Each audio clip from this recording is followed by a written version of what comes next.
nagenya akkana qabnatti immediately inni fula dhugaa jira ammallee soda nagenya naaf qabtu eegin tarbuun sun dabarta qaamoleen gargara olola adda keessumatti target godhanii anas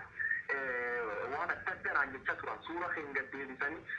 waa'ee jechmini likkanii dubbasuun ni baay'ee nu abaara turan maal naan jedhe atini konkolaataa hin qabdu meeshaa nuti tarkan qabdu miidhaan deemta gareen tun simiidhu dandeessi naan jedhe ani anneen injaanne wanni yaadanya namni si gorsu bistook tokko lubbuun guyyaa waaduu murteessu wanni etti hin gadde waan sun dhageenyaan akka jajjaba gadde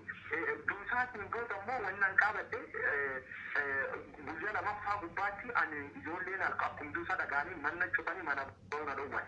ijoolleen birkana kun ijoolleen magaalaa Finfinnee kun baangaa maanii guurratti olla hin keessatti iyyaa ooltee jechuun sakuuritti nageenya xiyyaatti wal qabate sodaadhee daa'im tokko hagannaa tokko qaba jaartii waliin olla tura tokkotti yeroo baqadhee achi ture jechuun ani intarbuuti yoo warri qaamoleen gargara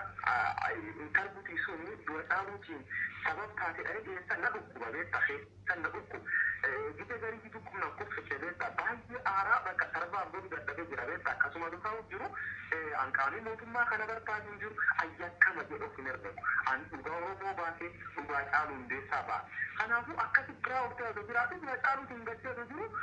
honooliin irra banam haani na kana qabu kaleetti galgala magaalaa nageellee boorana maatiin ta'e hundi baay'inaan achi jiranii alkan keessa naannoo sa'aatii torbaan raayyaan ittis biyya magaalaa nageellee boorana faamilii ta'e maatii ta'e man nam torbaa akkam guutuu sakattaa bule ijoollee ta'e faamilii ta'e keessa nam shan wayaa goofaree ta'an yookaan cimbiladhanii kan fuulatti maranii rasaa ta'an yookaan shugguxiin sossodaachisa kaambii waraanaa dhaqan ukkaamsanii jechuudha. Maaliif fuudhanii jennaan guyyoo waayoo asii dhoksitanii jiran ayyakkamata jechuudha. Dhugaa uummata waan dubbanneef dhugaa hacaalu hundeessaa waan baafneef akkama nu godhanii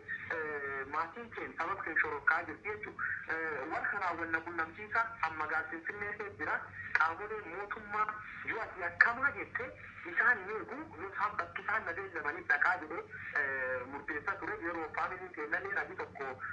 gadhiifamuu dhaga'u jira haa taatuuti ammoo faraane dhumirratti wannan jechuun jiru laal biyyi kan keessatti biyyi nagaa qabdu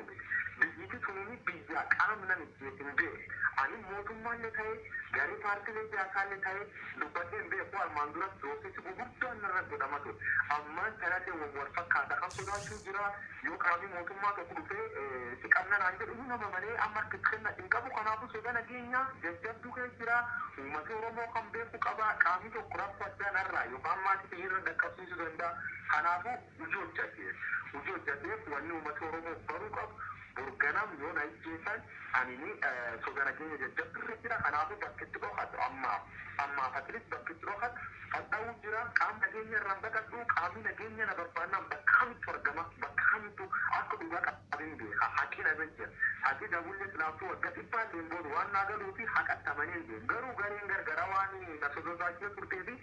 Qatarra kanatti fayyadamtee miidhaan irraan ga'uu dandeessi kan uummata oromoo beeku qaba isanii miidiyaa oromiyaa miidiyaa neetwork gareen seenallee beeku qabdu warri mootummaa bulchullee beeku qaba mootummaan lubbuuti eeguuf lubbuu maatiitti eeguuf anini namni biyya kana waan ta'eef itti gaafatan waan qabu lubbuuti ibsuu qaba jedhaani kan dhaamsinaa dabarsan. Kana hundi caalaa amma irbee deebi'anii maal naan jedhanii warri makkalaakiyaa warri maatii keenya qabii achi tukkaamsuuni naani deemtar kennachuu qabdana naan jedhan namni balleessa qabaa doona mijjeesee poolis iddoo poolisii jiru dhaqee harki kennan anammaan kan kaampii waraana dhaqee yoo fakkeenyaaf ofiiyyuu sodaadhee dhaqe anam mootummaa irra sodaa hin qabu atleast mootummaa irra taasisa dheeraa jeesaa jedhee sodaa hin qabu garuu raayyaattis biyyoota dhaqeettiin harki kennadha anna mijjeesse waate hali tiriitiin jechuun na sodaachisuu jiran baay'ee na yaachise jiraachuu tootaalii baay'ee na yaachisatu dhimma kanarra baay'inaan waraasaa ture maatiin keenya hedduun isaanii qabamte ani bakki san ittootti naan jettanii dhufa maatii fi gadhiisaa jechuun hin jedhu. Maatiin keenya immoo hijjeetuu jedhanii sodaa deeggartuu akkana kee jiru kanaafuu qaama yeroo fi na sappoortuu jiru yookaan na waliin dhaabbate bira garre ammallee taanaan mootummaan yookaan aadaan finfinne jiru sababii warra kenna nageelle boorana kiiloomeetira 100 ol deemanii maatii keenya daraaranii hin jirtu yoo yakkama ta'e mootummaan na qabuu danda'a. Qabiinsaa miti bakka warri barbaadutti dhaqeen argamaa. Garuu fayyoo jedhu qaama mootummaa jedhee qaamni tokko dhufee rakkoon irraan gahe maal what is my guarantee? Sodaa akkana kan qabatu deeggartu akkana kee jira jechuudha beelli faraadha. Asii kaasee mubaarake sirratti bariikaa.